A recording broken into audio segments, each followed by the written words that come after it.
Hi, we're going to get started in just a couple seconds. Thanks for being here. We'll be back in a couple seconds. That's exciting for your daughter, though. Yeah, can't believe they're actually like growing up. Mm-hmm. Kids do that. Adults do that too, right? Yeah. You're taking some time off for the holidays. Mm-hmm. Yeah, taking a Good. week, which will be nice. Good. I've never done that actually, so it'll be good. We actually close for a week. Oh, I wish our company did that. I know. It's Yeah, sweet. that's sweet nice. because then no one's working, right? Yeah. Are you guys going anywhere? No, we're staying local. Yeah, staycation. Nice. That sounds Jumping great. into Puget Sound. All right, well, why don't we go ahead and get started? Thank you so much for joining us today. My name is Susan Branzel, and I am with Health Stories Project. And our program today, our discussion is about endometriosis. And I'm talking with Heidi Berthoud, who has endometriosis and who has become an advocate for improving knowledge about it and treatment for it. So before we begin, I just want to remind everybody that Heidi's not a healthcare professional. She is just here to represent herself. And so we're not going to be taking medical questions about endometriosis outside of Heidi's personal experience. Also, viewers are welcome to submit questions in the comments field of the broadcast and during the discussion. And then toward the end of the discussion, we'll take some questions for Heidi to answer. All right, let's get started. Sounds Heidi, good. thank you for being here today. Let's just get started by having you introduce yourself and just say a little bit about where you live, what you do, what your hobbies are, that kind of thing. Great. My name is Heidi Berthoud. I live here in Seattle, Washington. I work in a health services research institute locally here, and I have a master's degree in public health, and I work as a research project manager and a health services researcher. I'm married. My husband and I love to travel internationally, locally. We like to hike. We like to surf when we can. I love to run. So we just like to be active. And then our family is around. And so we like to spend time with them. And we have some good friends in the area too. So Great. yeah, a little bit of everything. Great. Highly active for sure.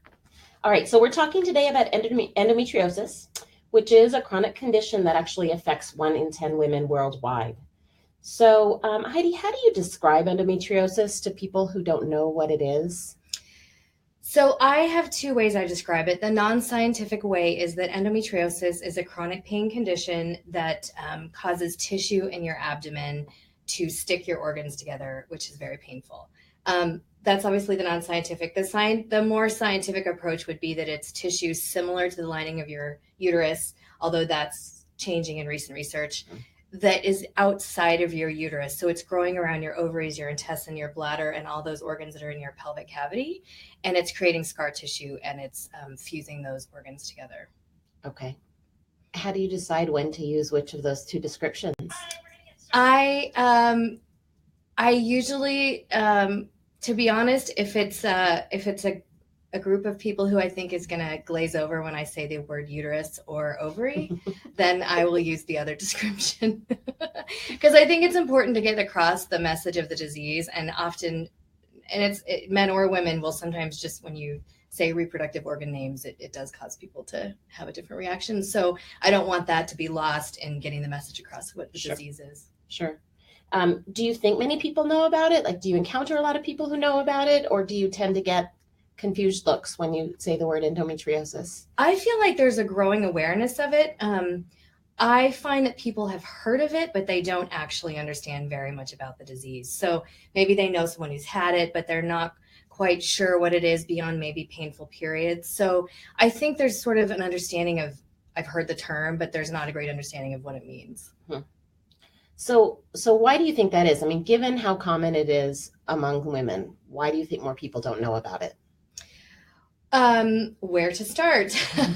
I think there's a lot of aspects of women's health that are not well studied. I think that there's definitely kind of a paternalistic, sexist aspect to some of the research that happens, and there's not really a focus on improving pain care for women. And so for a lot of women, they go into their provider and they say, I'm in pain, I'm having these symptoms. And many times they're treated with an antidepressant, or they're treated in a way that does not value their pain or their symptoms. The other approach is that, and unfortunately, because we're so far behind in the research, many women aren't diagnosed until they try to have children, and then they're having trouble getting pregnant. And so then the focus is on getting pregnant, but there's not a real emphasis on trying to understand the disease or mitigating pain. So I think we're just behind in the research. We're behind in thinking about how women should be prioritized in healthcare, and we need to catch up. Okay, great. Thanks for explaining that. All right, so let's get down to your story. Will you tell Sure. the story of when you first started having symptoms of what you now know as endometriosis? I probably started having symptoms from my first period at age 12, but it was just a painful period, so I didn't think too much of it. And it was sort of what women are often told, that's just our lot in life, that's how it goes. So I was prescribed birth control and things like that, and I just sort of managed the pain every month. But then in my 30s, I started having more chronic pain. Which for me was first it started with digestive issues. So I started having a lot of digestive issues. I started having a lot of nausea. Sometimes there would be vomiting when I would have my period. And then it started becoming where I would have pain kind of all month long. But I didn't relate it to anything reproductive with my reproductive organs, because it was low back pain, or I would get leg cramps, or I started to have daily nausea, fatigue, really extreme fatigue. So I went into different doctors who tested me for parasites and celiac and all kinds of different digestive diseases, because there just wasn't a clear link between what was happening, the disease, and my symptoms. Okay. So when you first really actively sought treatment, did you have any idea what it might be? No, I assumed I had a parasite from one of my trips. I wasn't sure. I never imagined that it was endometriosis. I knew a little bit about the disease, but it just didn't seem like what was happening for me. I didn't have really heavy bleeding. My periods were very regular. They were painful, but that was just something I'd always dealt with. So I didn't put those symptoms together at all. Did you ever know anybody with endometriosis before you knew you had it? I probably did, since 1 in 10 women have it, but I didn't actually have a conversation with anyone. After I got diagnosed, my grandma told me that she had it, actually. And it is, they do think there's a genetic component to it. So often mothers, daughters, sisters, grandmothers, that's quite common. So, yeah. Okay. You've addressed this a little bit, but I want to delve a little further into it. So many women with endometriosis report feeling misunderstood or dismissed by their healthcare provider. You talked about them sort of not recognizing what it was, but did you ever feel dismissed about it? And again, if you can sort of delve into why you think this happens in healthcare. I mean, I know you talked about it being a gender issue, but if you could talk a little bit more about that, that'd be great. So, I don't personally have an experience where a provider dismissed me outright, but there was never a real attempt to dig deeper into my symptoms. So when I go to provider and say, I'm having pain or I'm having these digestive issues, it was sort of a surface level approach. There was never an attempt to sort of ask questions to better understand, does this correlate with your monthly cycle or something like that? So I think there was just kind of just sort of a barrier that was imposed in a way in the healthcare. Once I was diagnosed, and I think we'll get into this later, and I ended up having several surgeries, I did interview a surgeon who asked me if I was done with my uterus, because one of the unfortunate things that happen is that women are offered hysterectomy as a treatment for endometriosis, but it actually does not solve the problem. So I already knew this, fortunately, at that time, and there's nothing wrong with my uterus. It was outside of my uterus. So I had to advocate for myself there. But that's a tough situation to be in, to have a provider be asking you those questions and asking you to sort of make these decisions about which body parts you want to maintain, and having to understand some of the research around it that's out there, so that I wasn't offered a surgical treatment that I didn't need. And then I think it's just, I think it's hard to be in pain every day. It's considered an invisible illness.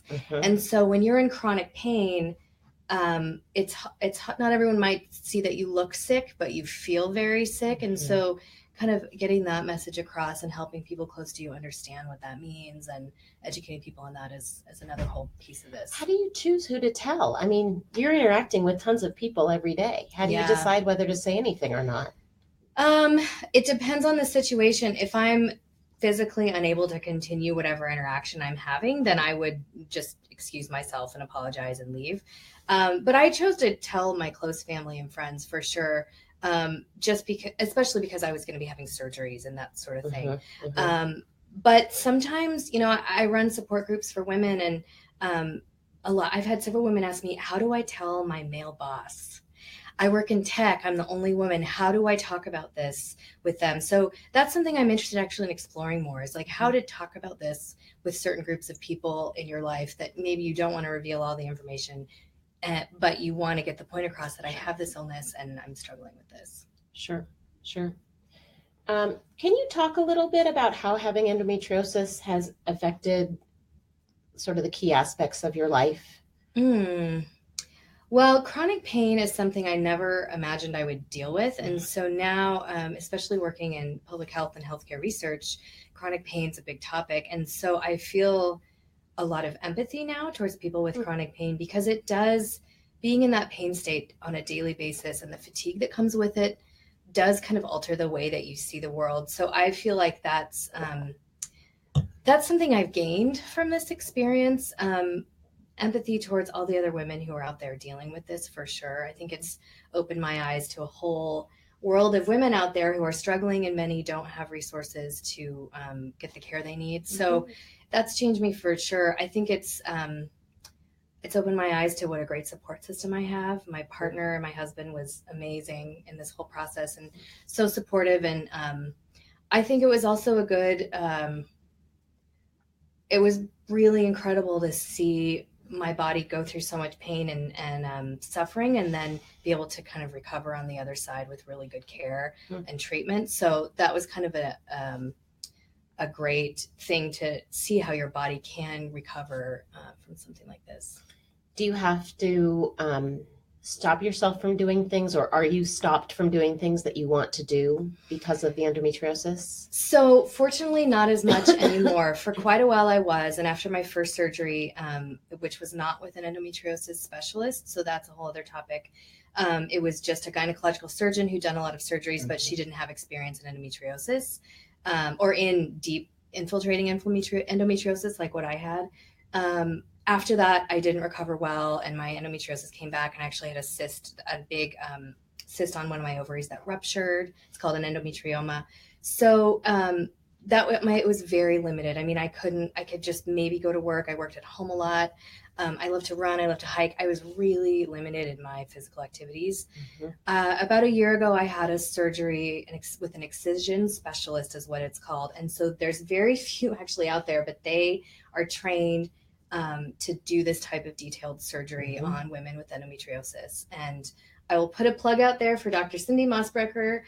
She was my surgeon at Pacific Endometriosis and Pelvic Surgery is her clinic in Gig Harbor. And she really knew what she was doing, and she was able to remove all the endometriosis. And I did lose an ovary and a fallopian tube in my appendix as well. But I have felt very like a different person since then. And so I've been able to run and hike, and I have my energy back, and I don't have chronic pain. I will say the surgery there's a lot of recovery, and I did a lot of things like pelvic floor therapy, and there's all kinds of things that you have to do to rehabilitate yourself after that many years of chronic pain and inflammation and, your organs being impacted like that. So I'm not going to gloss it over. It's not an easy walk in the park, but I don't feel as limited. I do sort of I can't be 100% every day all the time like I used to be before I got really sick. But I feel like I'm the best I've been in quite some time. So that's nice. That's great to hear. Yeah. How did you find this particular doctor? Because I know that a lot of people might hear you say you found this great person, but how do I find that person? I'm in another state or another city.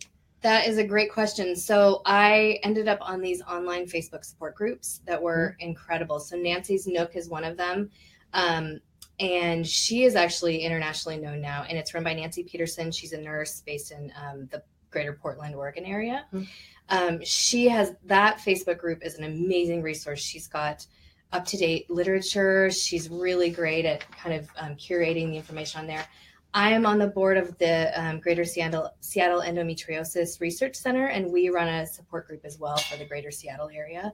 And that's so I found out about her through an online. Basically, I crowdsourced my surgeon, and I found her that way through other recommendations of women who had seen her. Her practice was just getting restarted again this last summer, and so I was able to find her that way. So now I know you've taken on, leadership, advocate position, but as just a person within support groups, what do you get out of them as someone with endometriosis?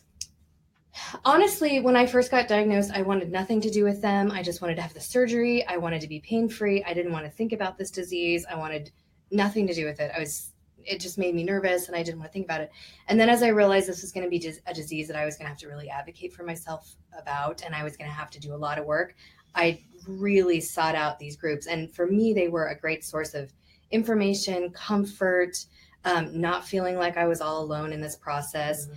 Great tips on what to do after surgery. Like, think about this. I mean, all kinds of things that I would have never thought of. And then I've passed that wisdom on to other women, or tips about how to prepare for surgery, or all kinds of just different things that you don't get from your provider for a bunch of reasons, but also you don't get it because they haven't lived through it in the same way that all these other women have. So that's what I've really benefited from. How long would you say your recovery was for your most recent surgery, which is kind of what you consider the big one, right? Yeah, it was major. How long would you say from the time you had the surgery until you felt pretty normal? I would say the first 3 months were kind of touch and go. I mean, it's a whole stage process, but some things I immediately felt better, like the nausea went away, and some things were just right away. Some of the longer things, like the pelvic therapy, took a little bit longer. So, but I would say by about 6 months, I was feeling pretty good. And then there's been a few things that I'm still sorting out, but yeah, I mean, for the most part, there was things right away that I knew were just different. Mm-hmm. I will say not every woman needs to have surgery, and it's laparoscopic. So do try to find someone who can do it that way if you're going to, because it's a much easier recovery process. But not everyone with endometriosis will need to have surgery. Right, and everyone should just talk to their own healthcare provider about what it is they need for their particular case. Yeah, of course. If someone is hearing us talk and they think, what she's describing sounds so familiar to me, or my doctor told me I have endometriosis, but they haven't really gone down the road of what to do about it, what would you recommend to them about how to get more information about it? And sorry, I'm going to add to that question. We know there's a lot out there on the internet, and we know it's not all useful or necessarily viable. So can you talk a little bit about how to go about finding good information about endometriosis? Yeah, and is there a way that I can post links on the Facebook? Yes, we can do that. Okay, because I can give you some links later too, that if I don't remember them off the top of my head. Oh yeah, I would say Nancy's Nook Facebook. It's a closed Facebook group, so it's not like all of your friends are going to see you talking about your business. Nancy's Nook is great, or find a local endometriosis online support group that works for you. If you're in the Greater Seattle area, look up the Greater Seattle Endometriosis Support Group, and we also do in-person events, which is helpful. But if you have a provider that you really trust, go to your gynecologist and talk to them about it. And if you feel like you're not getting the information you need, push them a little bit and say, I think this is something that we need to think about more.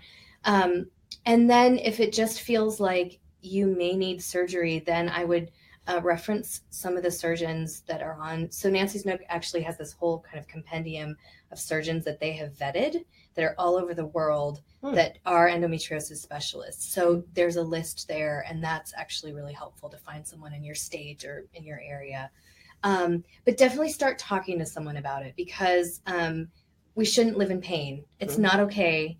And it's not okay for women to be told that you should just live with pain every month, because it's just not true and it's not fair. So definitely figure out a way to not be in pain all the time. Okay. So you clearly have become this voice. We lost our sign. Sorry, we're still Health Stories Project. You've become this spokesperson. You moved, in addition to being someone who has endometriosis, or do you consider had? That's a good question. I think the jury's still out on that. We don't have enough research yet to know. Okay. I think I still consider that I have, but I just don't have the same symptoms that I had before. Yeah. Okay. So I distracted my own self, but how did you move from being a person with the condition to then being this sort of advocate, leader, support person? It was really gradual, actually. I think just realizing how many women out there are struggling with this disease. Mhm. The more I became aware of it through the Facebook groups. I had the opportunity to attend a great conference in last May in Vancouver, BC, and I met these amazing advocates from all over the world, Endometriosis Australia and Ireland, and I mean, they're just everywhere advocating for the women in their country. And I just realized this is enormous. I mean, this is not, when I got diagnosed, I felt totally alone, but there are women everywhere. And actually, Australia's government just passed a resolution, I'm not sure what they're calling it, where they are nationally recognizing it as a disease, and they're going to take steps to address it. And that's because of the advocacy work happening in Australia. So I think just realizing the breadth of the disease and how many women are out there unpaid doing this advocacy work on, in the evenings, on the weekends, because they feel so passionate about it. They inspired me, and I just felt like I couldn't not do it. Nice. Has it ever been hard to share your story? Yeah. Oh yeah. The first few times I would get all shaky and weird and like teary eyed. And honestly, like I just recently read my medical report from my last big surgery, and I got all shaky, and it's a big thing. I mean, I feel like I've spoken about it a lot now, and there's like a scientific poster, and I mean, there's all these things out there that I've been very open about, but no, it was really hard and weird, and I just didn't know how people were going to react, and I've gotten a variety of reactions for sure, but yeah, I don't think it's very easy, and I don't think everyone should feel like they need to tell their story out loud, but it's helpful to talk about it with someone. So find someone that you can talk about it with. Right. Yeah. Good. So we have some time to take questions from our viewers. So we'll take a look at what those are, and we're going to have one of those in just a second. So Selma's asking, that sounds really intense. Did any doctors connect the dots back to endometriosis? And maybe this goes back a little bit earlier in our conversation. So when did those light bulbs turn on for your healthcare providers as to what this actually might be? They didn't until I had an ultrasound, and they found a cyst that was about the size of a grapefruit on one of my ovaries. So there's two types of endometriosis. You can have the tissue that's in your abdomen, then you also have endometriomas, which grow on your ovaries. I have both. Not everyone does. I'm so lucky. So they didn't connect it until I had an ultrasound, and they found this giant cyst and said, you have to have surgery immediately. And that was my first surgery. Okay. I'd had, in retrospect, when I think back, I had a gynecologist years ago ask me if I had endometriosis. And I didn't know what it was. And I said, I don't think so. And then she said, okay. And that was the end of the conversation. So I think that there had been maybe, somewhere along the way, one or two people had thought that maybe there was something, but there was never a clear connection or a clear mandate follow-up, figure out what's happening. Right. Okay. Okay, great. Another question. So can you talk a little bit about your comments about endometriosis after a complete hysterectomy? Because you mentioned that, and again, like not being a healthcare provider, this is just your sort of lay knowledge about it, but what you've heard about that. Yeah, so the old theory was that endometriosis was caused by backflow of blood from the uterus during your period. And so if you remove the uterus, then you would no longer have this backflow and you wouldn't have endometriosis. Research now is showing that that's probably not a great theory. It's not really been held up by science. And so if someone has had a complete hysterectomy, they may still have the endometrial tissue in there. And even though they may not have ovaries that are producing the hormones, there's some evidence that endometrial tissue produces its own hormones, especially estrogen.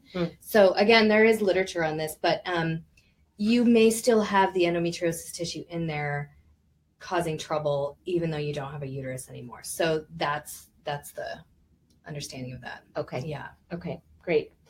Andrea's asking whether you have other conditions besides endometriosis, because sometimes there can be sort of these, syndrome groups.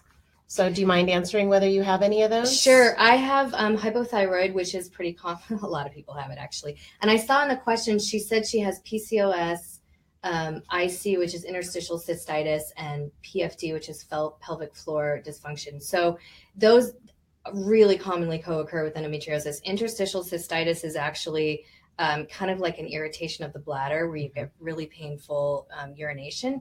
And that's a very common co-occurrence with endometriosis, and same with pelvic floor dysfunction, because all of the musculature in your pelvic floor is so irritated and quite frankly pissed off that you will have a lot of kind of musculature guarding and that sort of thing. So yeah, it's the diseases she mentioned are quite common to co-occur with endometriosis. Okay. Yeah. Great. We can take a couple more questions if we have them.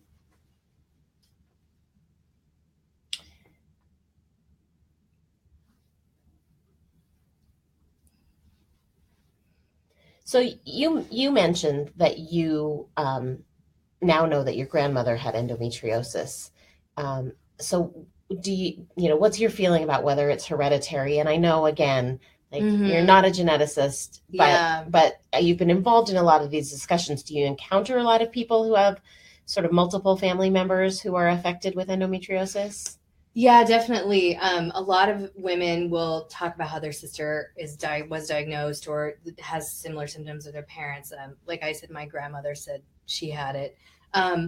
Again, we're so behind on the science. So I just think anecdotally from what I've heard that it is hereditary, but we're pretty behind on the science. So we just don't know. I mean, right now there's a lot of work being done to even just find a biomarker. So you could have a blood test, because the only way to diagnose it right now is surgically. And so I think as we get further along in the science, we'll answer some of these questions for sure. So no one could see your endometriosis, for instance, through an ultrasound? No, and I should have said that earlier. Yeah, you can't have a scan and see it. You can see a cyst, but the actual tissue that was all fully connecting my intestines to my internal, everything was kind of connected together down there for me. And you can't see that. Okay. Yeah, okay. So you have to have a laparoscopic diagnosis and have a pathology report to tell you have endometriosis. So that's complicated. It's expensive. We need a better method for sure. Yeah. Heidi, you talked about, especially before you had your big surgery, your digestive system was very much affected. And even now, so let's talk about nutrition. Sure. Do you do anything now that you've had your surgery to help your digestive system be as healthy as possible? And were there things that you were doing when you still had so much problem that was helpful? Yes, and I'm going to say these things, but I do not want them to overwhelm everyone. I have a pretty restrictive diet. I avoid gluten and a lot of grains. I avoid a lot of dairy. However, since I've had my last surgery, I do feel a lot better, so I've been able to be more flexible. I eliminated gluten on my own years and years ago because it was something that no one could help me figure out what was happening. So I just started taking things out on my own. A lot of women, if you go online, you'll sometimes find something that's called like the endometriosis diet or something like that. A lot of women feel better when they don't eat red meat. A lot of women feel better when they don't eat gluten. It seems like gluten, dairy, and red meat are the big ones. Again, there's no science to really back this up at this point. It's just experience. But there is kind of an inflammatory process that happens for some people when they consume cow dairy or meat. And because it's an inflammatory disease, it's just the thinking is if you eliminate as many daily inflammatory processes as possible, you will hopefully reduce some of that. Sure. Some women also benefit from magnesium supplements. So there's a whole dietary thing that does really help. Sounds like there's some information online that people can look for if they want. Yeah. And that sounds like it's been important for you. Yes. Yeah. Yeah. Good. Yeah. Do we have one last question before we finish up? Nope, that's it. All right. Well, I want to thank you so much for being here today. I think everyone's found this really informative, and I really appreciate you taking the time. Thanks to everyone for watching. Health Stories Project is always interested in hearing other people's health stories. So if you want to share yours, you can join our community from our website. It's www.healthstoriesproject.com. And while you're there, check out our blog because we have a lot of fun things for you to read on all different health topics. So thanks again, Heidi. Thank you. And thanks to everybody who took interest. Thank you.